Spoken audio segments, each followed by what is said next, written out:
Hello and welcome to this tutorial. It has been underway for a little bit, but I promised to do it and I am looking forward to sharing it with you.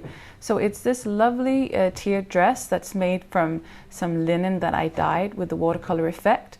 And the fabric is just so cute. It's pink, yellow, purple, a little bit of green, and it looks like cotton candy or bubble gum, and I love it.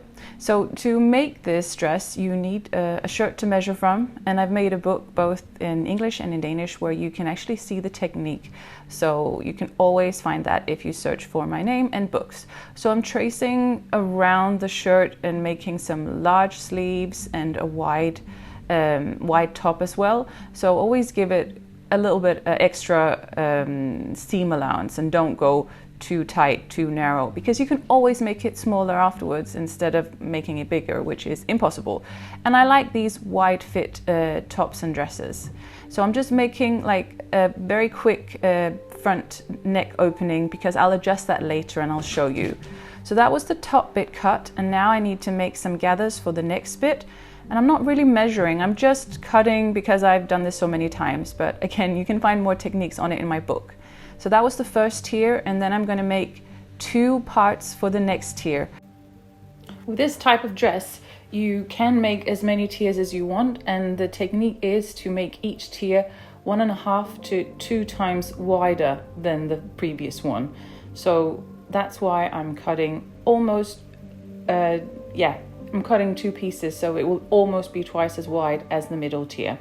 So then it's just about stitching it all together. I'm doing it on my serger because that is the quickest way and I really like it. It cuts and stitches it together at the same time.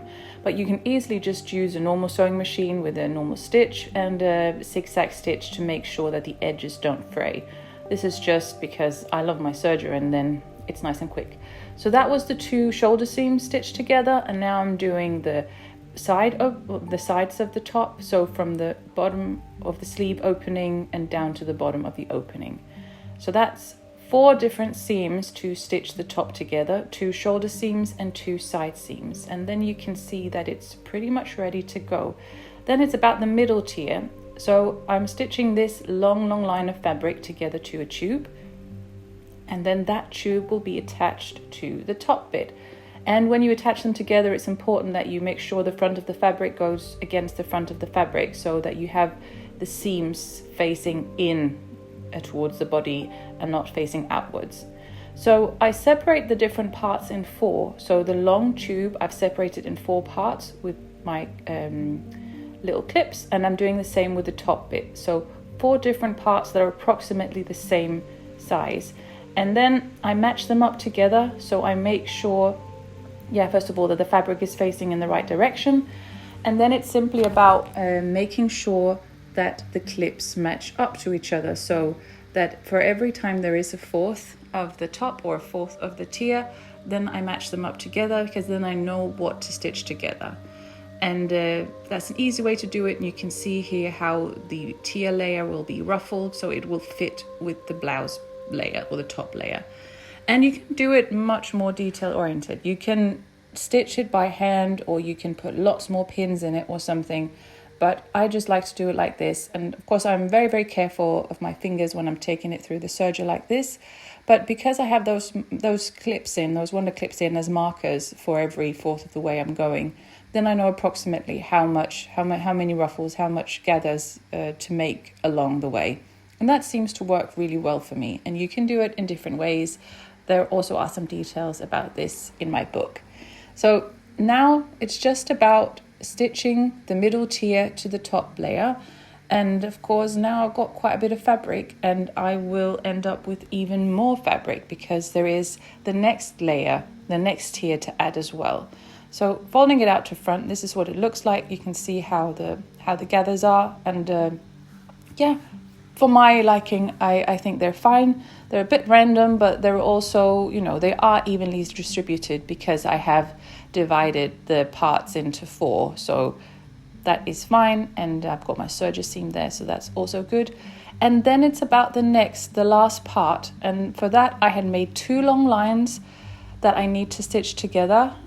And then again, stitch together to a long tube and then that will be attached again to the middle tier. So now we really have a lot of fabric, and it can be hard to keep track of it, and especially if you use pins to keep it in place. I often find that those pins fall out because there's simply too much fabric, there's too much going on. But again, I separate them into 4, so I fold the big long part for the bottom tier, fold it in half, put markers or put clips in, and then fold it again so it's folded in four parts, and do the same with the middle tier. So the bottom of that I fold to find the half, and then fold it again to find the quarter mark, and then again I've got my clips in that I can align up against each other, front of fabric towards front of fabric.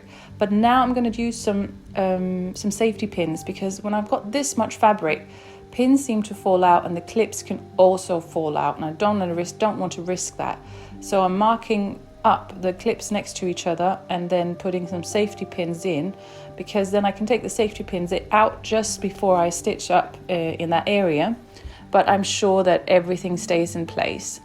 And now that I have the 4 kind of the quarter marks marked out, I can fold again in half there, and then that gives me kind of a marking of every 1/8. So instead of just 4 markings, I've now got 8 markings, and those last ones I'm using the clips for, as long as I still have the safety pins in. And then it's just exactly the same as before, putting it in the serger. I'm doing it all at once, and you're free to do that as you want. I'm trying to gather up the ruffles evenly all the way around, using my safety pins as indicator to where I am, and making sure to be careful to take them out before I get to it, and as well with the clips.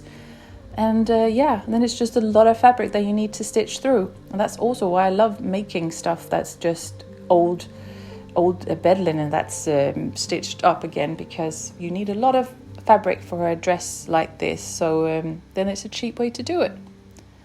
And I am soon at the end of it, just doing those last gathers here, last bit of ruffles, and then there's the neck opening to finish, and the sleeve opening, and the bottom opening, and then we're done. So there's not that long. So that is the bottom tier attached, and it looks very good. I love that. I love all the ruffles, all the gathers. So you saw that I made just a very quick small neck opening when I cut the top, and that's because at this stage I like to try it on so I can see how it fits, and then I can always mark approximately how low I want it, how much I want to have cut off. So that's what I'm doing here, and I can mark it when I'm at the mirror, and then just mark it properly when I get it on the table again. That's better than making too big a neck opening first, and then you can't really do much about it, can you? So this is just cutting off the extra bit that I don't want on my neck opening. And to finish the neck opening, I'm going to use bias tape, because that is such a nice and simple and also very decorative way to finish off round edges like these, because you can't just fold the fabric towards the back and stitch it in place because it has that curve. So you have the bias tape and you unfold it, and then you place the front of the bias tape against the front of the fabric along the neck opening, and then just stitch down quite close to the edge in that first right fold of the bias tape. And simply do that all the way around, and you have to make sure that there's a bit of an overlap when you finish, and also that you've just folded up the edge of the bias tape towards the back when you start, so you don't get a raw edge on the bias tape as well. So that's all the way around here. That's the little overlap, and stitching the last bit on. And then we're ready, because with the bias tape you can hide the raw edges behind inside the bias tape, so you don't need to worry about doing a zigzag stitch or a serger stitch or anything there. So you simply fold the bias tape down then towards the back, and then stitch that all in place again, and then you have your raw edges hidden nicely away. And perhaps you even have that tiny little kind of piping line where you can actually see it, where you can see that pink piping from the front, and that's also quite decorative, I think. But you can also fold it down completely so you can't see anything. But anyways, it's just a very nice, easy, quick and beautiful way to finish off these round edges. For the other openings that we have on this dress, for the sleeve openings and the bottom opening, you could also use bias tape even though they're not curved. You can easily still use that technique, but of course it will use quite a bit of bias tape to do that along the bottom opening, especially because that is so wide. There's so much material used there. So I'm going to do a different technique. For that, I'm simply going to do a double fold. So I'm folding it towards the back twice, folding it once, then folding it again, because then you can also get the raw edges hidden so nobody sees it. And that's just the last bit of bias tape on there, cutting some threads, and then ready for the last bit. So a bit of ironing on this one definitely makes it very pretty. And then folding it once, folding it twice in towards the back, then you don't see any raw edges. So if you kind of look into the sleeve, it's also a very nice finish that just looks, very neat. So it's approximately 0.5 centimeter for the first fold, and then maybe a little bit more for the second fold. But it's quite quick. It's a good way to finish it because it doesn't take long, and then you just got a very nice seam there. And that's something I use for straight edges, so that means both sleeve openings, and as you can see here, I'm doing it on the bottom opening where there's quite a few meters to actually stitch up like this.